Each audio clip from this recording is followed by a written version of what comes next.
All right, welcome back. So in this video, we're going to talk about review. So if I click on review, we can do spell check, check a thesaurus. If you're lost for words, that happens very unfrequently with me. I like to talk. Anyway, workbook statistics, cells, formulas, charts, tables. We can count them so you don't have to. Check accessibility. Smart lookup, translate, so you can translate this to a different language. We can do new comment. This is cool. Okay, and then we'll hit that. And so that can live there. We can delete that. Show comments if we had any. And then notes, we can make a note. Work here.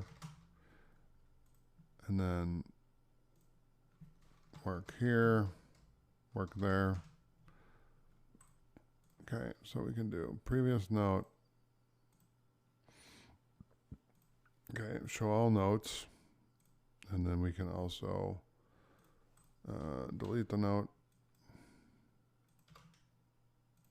by just selecting it and working up there, and then hit delete.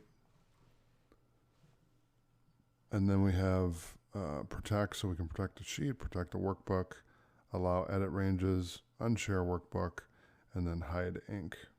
Hide all the ink in your document. So allow edit ranges. Okay, you can set permissions, protect sheet, protect workbook. Okay, that's the review menu. So thanks for watching. I'll see you in the next video.